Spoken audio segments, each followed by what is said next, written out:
नमः शिवाय। ओम नमः शिवाय। ओम नमः शिवाय।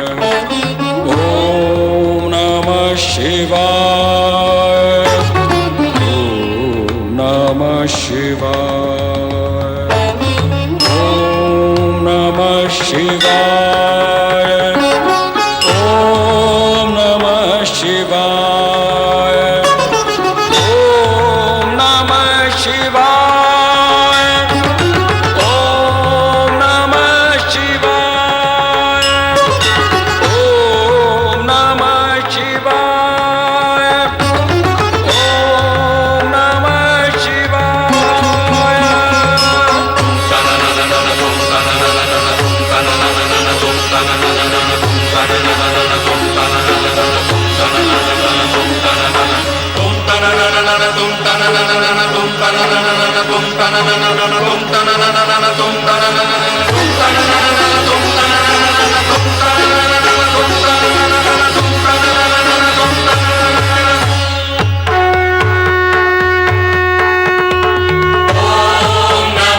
शिवाय। ओम नमः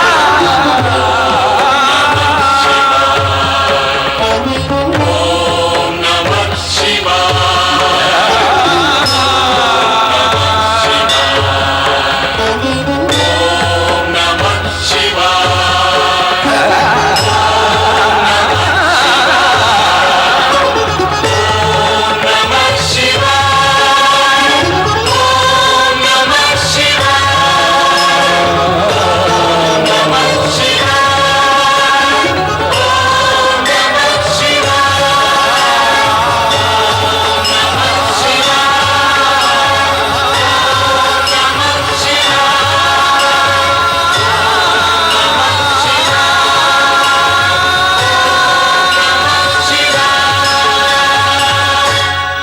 ओम नमः शिवाय।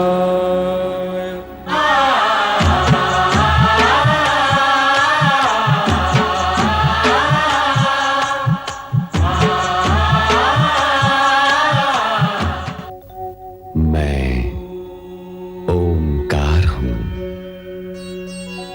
धरती से लेकर आकाश तक व्याप्त अनेक रूप रंग आकार प्रकार के सजीव निर्जीव चित्र मेरे द्वारा ही बनाए गए हैं। मैं सृष्टि का प्रथम चितेरा, प्रथम चित्रकार हूं। मैं ओंकार हूं।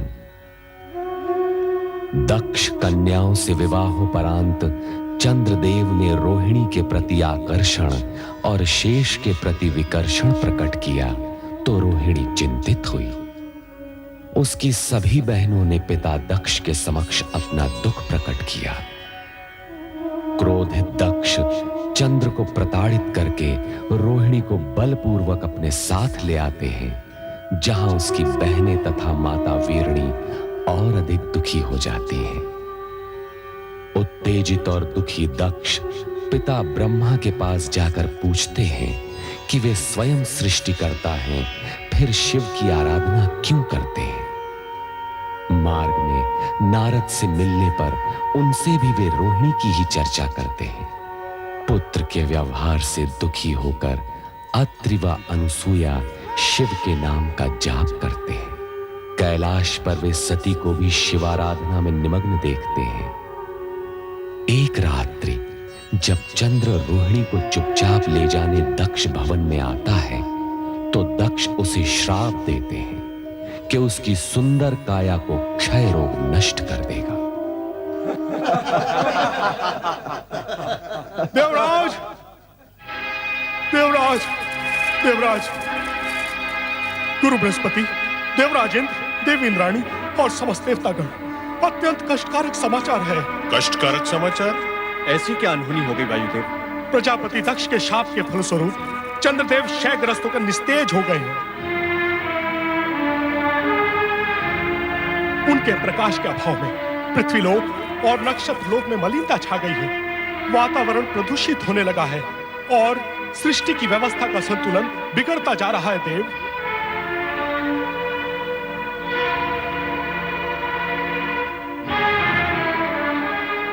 ये तो निसंदेह दुखद समाचार है वायुदेव।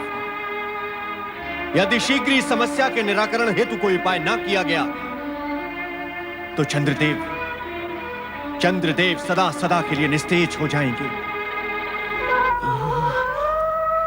पुत्र चंद्र,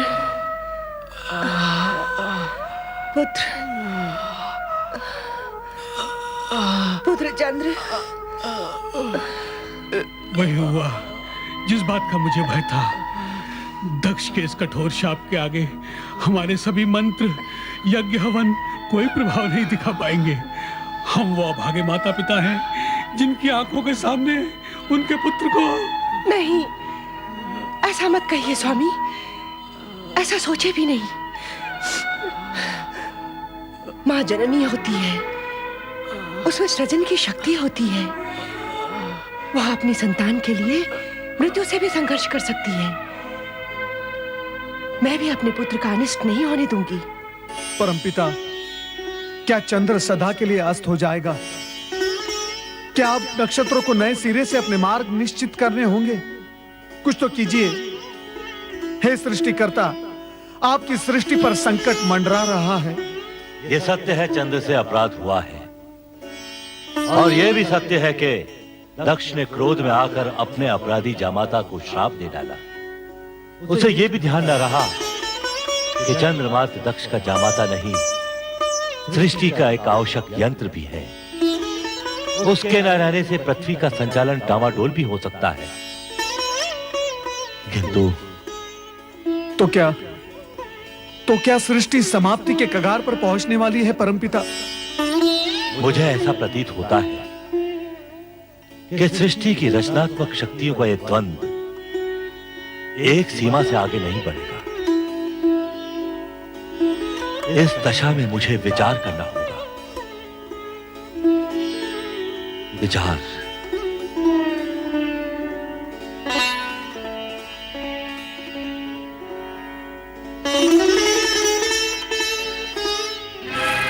देव ऋषि, वहां सृष्टि पर विपत्ति के बादल मंडरा रहे हैं और ब्रह्मा जी ध्यान में डूबे हुए हैं। इस समय इनके ध्यान में मात्र सृष्टि की चिंता है देवराज, अन्य कुछ नहीं।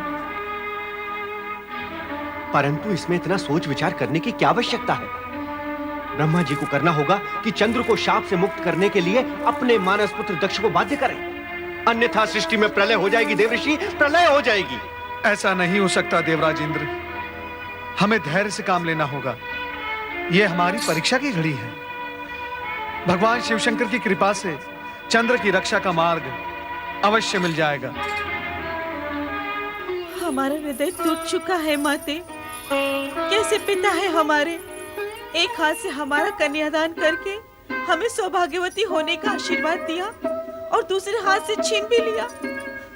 माते, उनसे कहो कि हमें पति का प्रेम नहीं, उनकी आयु और हमारा सौभाग्य चाहिए।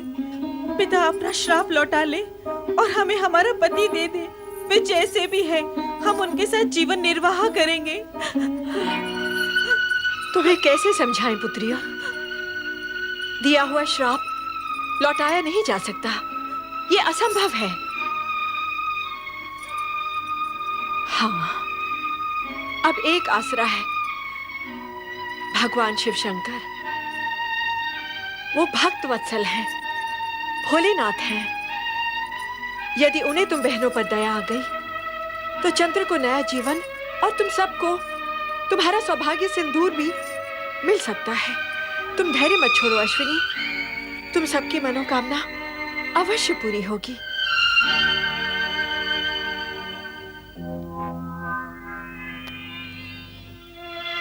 ये मौन कैसा?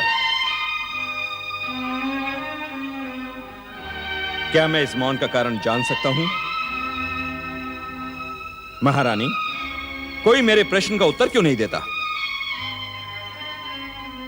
आपके प्रश्न का उत्तर मैं देती हूँ पिताश्री। देखिए देखिए इन्हें, ये आपकी वही प्रिय पुत्रियां हैं जिनके सौभाग्य चंद्र पर दक्ष नाम का ग्रहण लग गया है, जो चंद्र को निगल जाना चाहता है। पुत्री! क्रोधित मत होइए पिताश्री, और इतना मंगल करने के पश्चात आपको मुझे पुत्री कहने का भी कोई अधिकार नहीं। मैं जा रही हूँ अपने पति के पास। तुम वहां नहीं जाओगी। और यदि तुमने मेरी आज्ञा की अवहेलना की तो आप मुझे भी श्राप दे दीजिएगा। इससे अधिक आप कर भी क्या सकते हैं? माते, जीवन मृत्यु के इन संघर्ष क्षणों में मैं अपने पति को एकाकी नहीं छोड़ सकती। मैं जा रही हूँ। रोहिणी, यदि तुमने इस महल की चौखट भी लांगी तो मैं तुम्हें श्राप दे दूंगा। बस कीजिए, बस। यदि आप इन पुत्रियों के पिता हैं तो मैं माता हूँ। प्रसव पीड़ा आपने नहीं, मैंने सही है। यदि आपने अपने मुख से एक भी अपशब्द कहा तो मैं यही की यही अपने प्राण त्याग दूंगी। हाँ। दक्ष महल, इंद्रलोक, ब्रह्मलोक, हर स्थान पर चंद्रदेव की गंभीर स्थिति पर चिंता का वातावरण बन गया। देवर्षि नारद, गुरु बृहस्पति सहित सभी देवगण चंद्र की निरंतर क्षीण होती स्थिति से तनावग्रस्त हो उठे। चंद्रदेव की माता ने पुत्र को इस संकट से उबारने के लिए कैलाश जाने का निश्चय किया। आप कहाँ हैं प्रभु?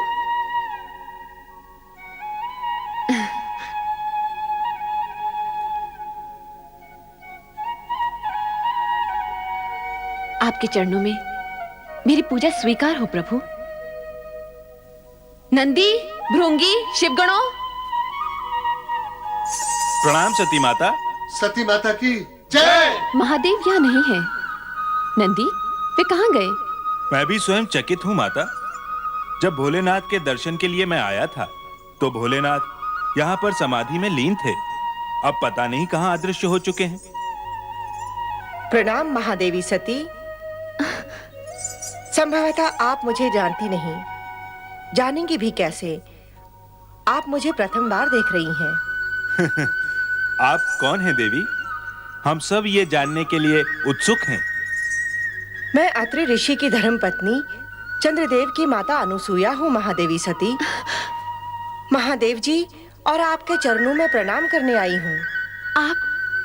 आप चंद्रदेव की माता अर्थात मेरी बहनों की सास माता हैं। आपका स्वागत है। आप तो हमारे लिए परम पूज्य हैं। कहाँ है देवाधिदेव महादेव? हम स्वयं आश्चर्यचकित हैं कि वे अचानक कहाँ अदृश्य हो गए। ऐसा लगता है दुर्भाग्य की छाया शीघ्र ही मेरा पीछा नहीं छोड़ेगी। कितनी आशा लेकर आई थी मैं महादेव के दर्शनों के लिए। प्रत्यक्ष अथवा परोक्ष रूप में प्रभु सदाशिव जगत के कण कण में विराजमान है और भक्तों का संकट निवारण करने के लिए तो वे सदा तत्पर रहते हैं। आपके मन में जो है वो कहिए माता। सदाशिव आपकी प्रार्थना अवश्य सुनेंगे। पता नहीं वह कैसी अशुभ घड़ी थी जब दक्ष प्रजापति अपनी पुत्रियों का संबंध हमारे पुत्र चंद्र से करने आए थे। आप कैसी बातें कर रही हैं माता? चंद्र से मेरी बहनों का संबंध तो अटल था। चंद्र से रोहिणी आदि नक्षत्र कन्याओं का विवाह विधि के विधान के अनुसार ही हुआ है और इसे कोई मिथ्या नहीं कर सकता। परंतु विवाह के पश्चात जो भी कुछ हुआ वो निरर्थक कार्य है। सारा संसार जानता है कि मेरा पुत्र चंद्र स्वभाव से चंचल और भावुक है।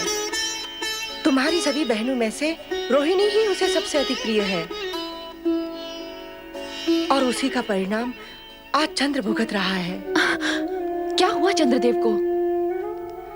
तुम्हारे पिता दक्ष प्रजापति ने क्रोधित होकर चंद्र को शाप दे डाला है, क्षय रोग से ग्रस्त होने का। अब इस संकट से महादेव के अतिरिक्त हमें और कोई नहीं बचा सकता। पिताश्री, ये आपने क्या कर दिया? अपने ही जामाता को श्राप देकर अपनी पुत्रियों को वैधव्य की काली छाया की ओर ढकेल दिया। किंतु माता, मैं आपको विश्वास दिलाती हूँ कि मेरे पिताश्री का श्राप चंद्रदेव को नष्ट नहीं कर सकता। आपको विश्वास है? कैसे? विधाता के विधान के अनुसार सूर्य, चंद्र, ग्रह, नक्षत्र अमर है। प्रलय काल तक इन्हें कोई नहीं मिटा सकता। हाँ, श्राप से इन्हें कष्ट अवश्य हो सकता है। मैं चंद्र के कष्ट निवारण के लिए ही महादेव जी की शरण में आई हूँ। मुझे कष्ट निवारण का कोई उपाय बताइए महादेवी जी। चराचर पति शिव जी की अखंड आराधना से असंभव भी संभव हो जाता है। मैंने भी आराधना द्वारा ही कैलाश में शिव चरणों में स्थान पाया है। श्राप का प्रभाव नष्ट करने का एक ही उपाय है और वो है मृत्युंजय महादेव की आराधना। ओम नमः शिवाय, मृत्युंजय महादेवाय नमोस्तुते।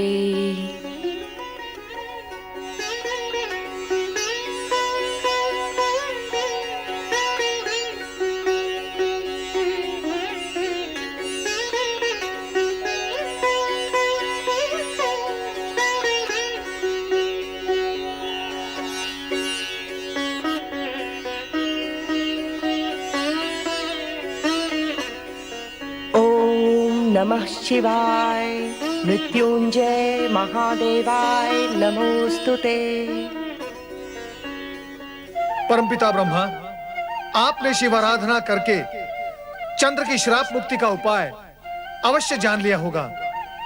कृपया हमें बताएं।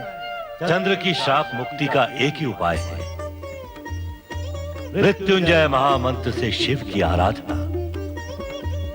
वो मंत्र है ओम नमः शिवाय, मृत्युंजय महादेवाय नमोस्तुते। मृत्युंजय महामंत्र? हाँ, मृत्युंजय महामंत्र से शिव की अटूट कृपा प्राप्त होती है और मृत्यु का भय दूर हो जाता है। परमपिता, हम सब मिलकर इस मृत्युंजय महामंत्र से शिव की आराधना करेंगे और चंद्र के कष्ट का अंत अवश्य करेंगे परमपिता। परंतु देवराज, मृत्युंजय महामंत्र की अमर ध्वनि का प्रभाव चंद्र पर पड़े, इसके लिए उन्हें स्वयं आरावत के पश्चिमी समुद्र तट जाकर ब्रह्मा क्षेत्र में शिव आराधना करनी होगी। मंत्र ध्वनि के प्रभाव से चंद्र पर पड़े श्राप का प्रभाव धीमे धीमे समाप्त होने लगेगा और शिव की कृपा प्राप्त होगी। समुद्री वातावरण के प्रभाव से चंद्र शीघ्र ही स्वास्थ्य लाभ कर सकेंगे। नारायण नारायण।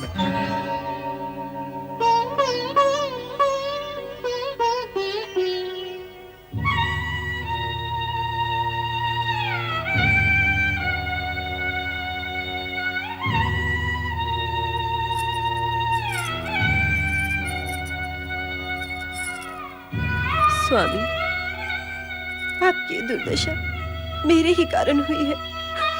इसके लिए मैं अपने आप को कभी क्षमा नहीं करूंगी। रोहिणी, बहू, इस तरह अपने आप को दंडित करने से कुछ नहीं होगा। हम दोनों को मिलकर ही चंद्र को बचाने का उपाय करना होगा। माताश्री,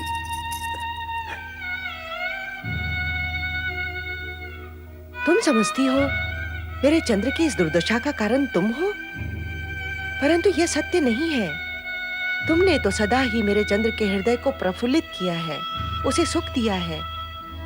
तुम उसके दुख का कारण कैसे बन सकती हो? माते, मुझे ज्ञात है तुम्हारी बहनों के प्रति उपेक्षा दिखाकर चंद्र ने उचित नहीं किया, परंतु इसके लिए मैं उसे दोषी नहीं समझती हूँ। परंतु माते, सारा दोष मेरा है। ये आप क्या कह रही हैं माते?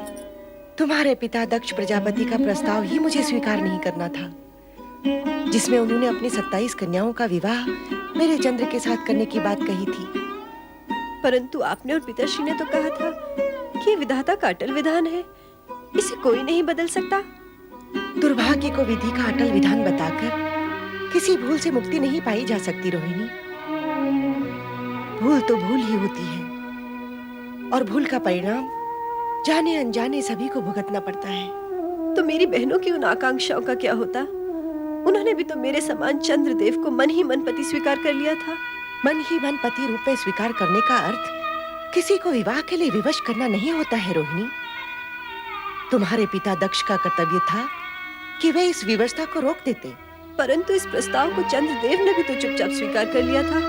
चंद्र के मन की बात का पता लगाना हम माता पिता का कर्तव्य था, जो हमने नहीं किया, और इसी का दंड हम भुगत भी रहे हैं। परंतु पिछली भूलों की बातें करने से कोई लाभ नहीं होगा। जैसे भी हो, हमें चंद्र को इस संकट से उभारना ही होगा। सब कहते हैं कि श्राप को विफल नहीं किया जा सकता, उसका प्रभाव होकर ही रहता है। समझ में नहीं आता अब हम क्या करें। इसी कारण मैं शिव शंकर की शरण में कैलाश गई थी, परंतु दुर्भाग्य से वहां भी मुझे उनके दर्शन नहीं हुए। सती बहन तो वहां आपको अवश्य मिली होंगी। हाँ, उन्हीं का दिया विश्वास लेकर मैं कैलाश से लौटी हूँ। सती ने कहा है, शिव की आराधना कभी व्यर्थ नहीं जाती।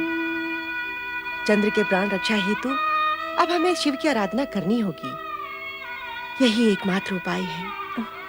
अवश्य माताश्री, इस आराधना में मैं भी आपके साथ हूँ। बेटी, मैं चंद्र की माता हूँ और तुम धर्म पत्नी। हम दोनों के हृदय से जो पुकार निकलेगी उसका प्रभाव होकर रहेगा। भगवान शिव की कृपा हमें अवश्य प्राप्त होगी। चंद्र के श्राप का अवश्य अंत होगा। नारायण नारायण। देवी रोहिणी, निश्चिंत हो जाओ। भगवान भोलेनाथ की कृपा से संकट अवश्य टल जाएगा। सत्य कह रहे हैं देवऋषि। नारायण नारायण। हरि भक्त कभी झूठ नहीं बोलता। परम पिता ब्रह्मा जी ने शिव जी का ध्यान इस संकट की ओर आकर्षित करने का एक उपाय बताया है। कौन सा उपाय देवऋषि? रोहिणी, आर्यवर्त के पश्चिम भाग में प्रमास क्षेत्र है। उसके समुद्र तट पर शिवलिंग स्थापित करके भगवान शिवशंकर का मृत्युंजय जाप निरंतर करने से तुम्हारे पति मृत्यु के मुख में जाते हुए भी लौट आएंगे। परंतु ये मृत्युंजय मंत्र है क्या देवऋषि? ओम नमः शिवाय मृत्युंजय महादेवाय नमोस्तुते। यदि इस मंत्र का स्वयं चंद्रदेव जाप करेंगे तो साक्षात भगवान शिवशंकर प्रकट होकर दक्ष द्वारा दिए गए श्राप का निवारण करेंगे। परंतु इनकी तो ये दशा है, ये मंत्र का जाप करेंगे कैसे? व्यर्थ की चिंता न करो देवी। सर्वप्रथम इस मंत्र का जाप आरंभ करो। शिव जी की कृपा से मंगल ही मंगल होगा। नारायण नारायण।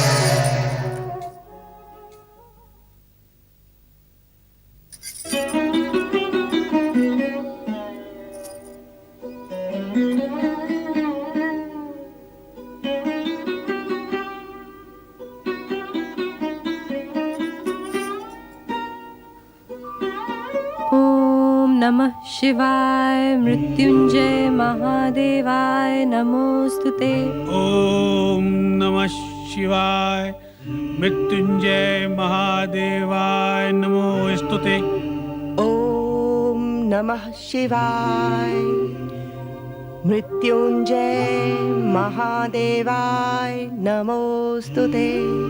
ओम नमः शिवाय मृत्युंजय महादेवाय नमोस्तुते। ओम नमः शिवाय मृत्युंजय महादेवाय नमोस्तुते।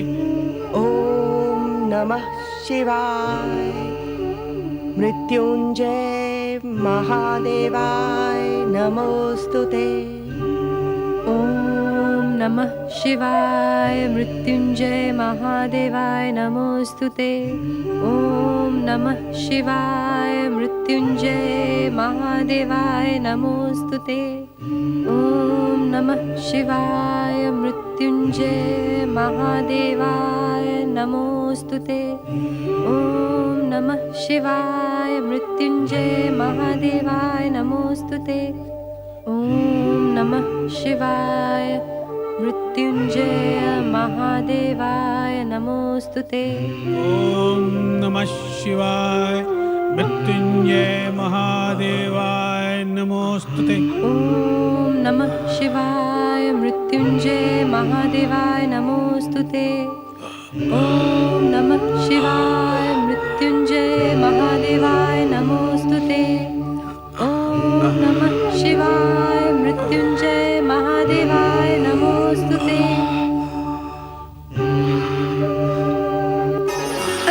स्वामी, स्वामी आप माताश्री,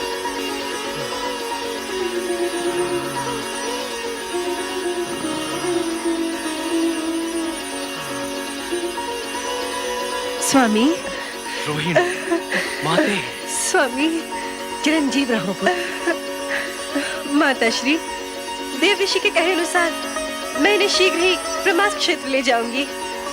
मुझे आशीर्वाद दीजिए माता श्री कि मेरा सौभाग्य अक्षुण्ण रहे।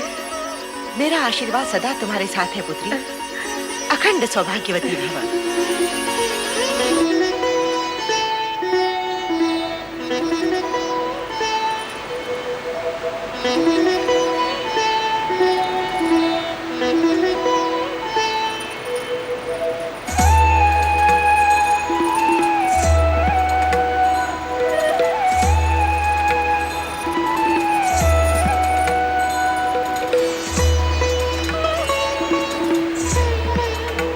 हे जलदेव, मेरे पति की रक्षा करना।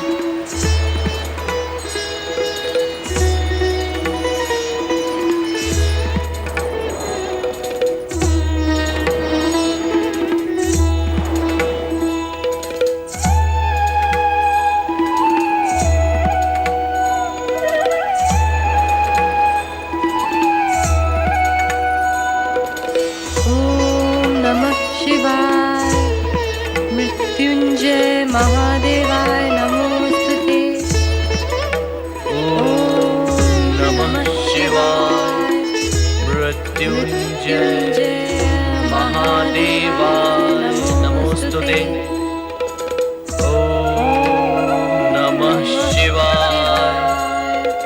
मृत्युंजय महादेवाय नमोस्तुते। ओम नमः शिवाय। मृत्युंजय महादेवाय नमोस्तुते। ओम नमः शिवाय। मृत्युंजय महादेवाय नमोस्तुते। ओम नमः शिवाय। मृत्युंजय महादेवाय नमोस्तुते। ओम नमः शिवाय। मृत्युंजय महादेवाय नमोस्तुते। ओम नमः शिवाय। मृत्युंजय महादेवाय नमोस्तुते। स्वामी, इस शिव मंत्र का निरंतर जाप करते रहें जब तक भगवान शिव की हम पर कृपा न हो। ओम नमः शिवाय। मृत्युंजय महादेवाय नमोस्तुते। ओम नमः शिवाय। मृत्युंजय महादेवाय नमोस्तुते। ओम नमः शिवाय। मृत्युंजय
ओम नमः शिवाय।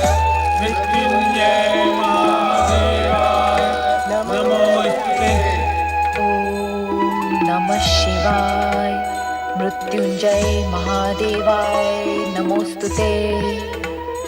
ओम नमः शिवाय।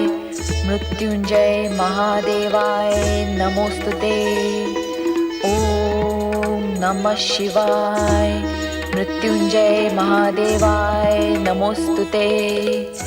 ओम नमः शिवाय। मृत्युंजय महादेवाय नमोस्तुते। देवी। स्वामी, स्वामी, श्रापग्रस्त चंद्र के संकट का निवारण कीजिए, अन्यथा मेरी बहनों के साथ ही सृष्टि में भी अनर्थ व्याप्त हो जाएगा। प्रलय आने का कोई संशय नहीं रहेगा। चिंता न करो प्रिय, चंद्र को दिए हुए श्राप का परिमार्जन अवश्य ही होगा। ओम नमः शिवाय। मृत्युंजय महादेवाय नमोस्तुते। ओम नमः शिवाय। मृत्युंजय महादेवाय नमोस्तुते। ओम नमः शिवाय। मृत्युंजय महादेवाय नमोस्तुते। ओम नमः शिवाय। मृत्युंजय महादेवाय नमोस्तुते। ओम नमः शिवाय। मृत्युंजय महादेवाय नमोस्तुते। चंद्रदेव,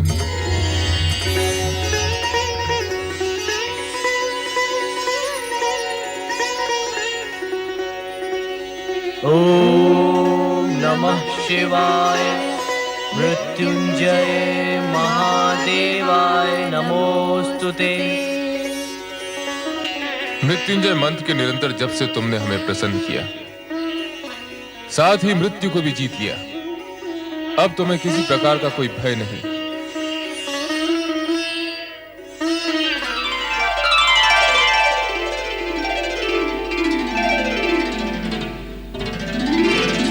मैं श्राप के प्रभाव से मुक्त हो गया। श्राप मुक्त हो गया प्रभु। पूर्ण रूप से नहीं, किंतु शाप का किंचित मात्र प्रभाव तुम पर अवश्य रहेगा। वो कैसे प्रभु? इस कारण कि प्रत्येक मास के कृष्ण पक्ष में तुम क्षीण होकर अमावस्या तक आकाश से अदृश्य हो जाओगे, किंतु मेरे वरदान के प्रभाव से शुक्ल पक्ष में तुम्हारा तेज बढ़ने लगेगा और पूर्णिमा आने पर तुम पुनः अपना स्वाभाविक रूप प्राप्त कर लोगे। मंगल हो। भगवान, आज्ञा हो तो एक निवेदन करूं? कहो। जिस शिव ज्योति ने आज मेरे रोग का निवारण करके मुझे नवजीवन प्रदान किया, वही आपके अन्य भक्तों की प्राण घातक रोगों से रक्षा करे। अतः निवेदन है कि आपकी ये ज्योति यहीं विराजमान रहे और आने वाले युगों युगों तक शिव भक्तों का कल्याण करती रहे। तथास्तु।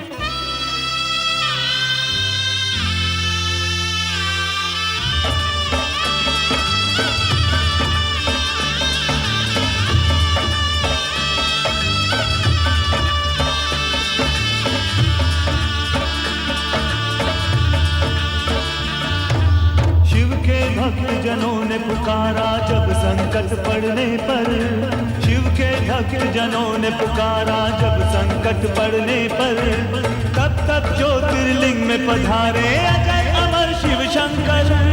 अजय अमर शिव शंकर, अजय अमर शिव शंकर, अजय अमर शिव शंकर, अजय अमर शिव शंकर, अजय अमर शिव शंकर, अजय अमर शिव शंकर, अमर शिव शंकर, अजय अमर शिव शंकर।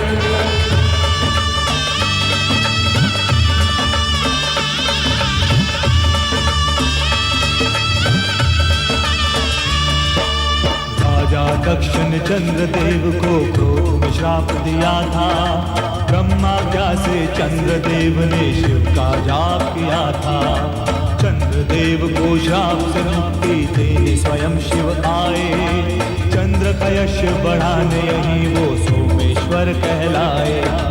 सौर सौराष्ट्र के सोमनाथ की महिमा होती नहीं बखान, इनके स्मरण से मिल जाता है मनचाहा वरदान। सोमनाथ जी नए रूप में आज भी मन को भाए, इनके दर्शन करने से ही रोग निकट ना आए।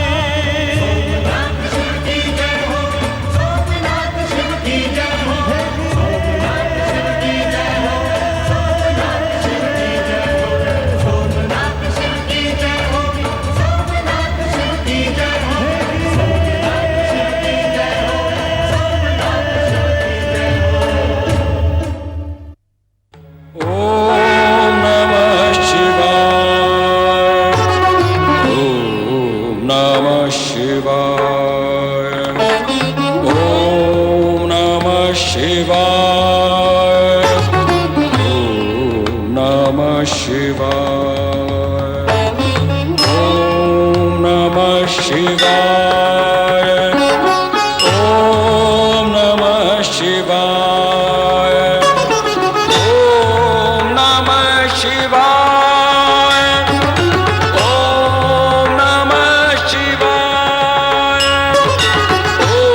ओम नमः शिवाय, ओम नमः शिवाय।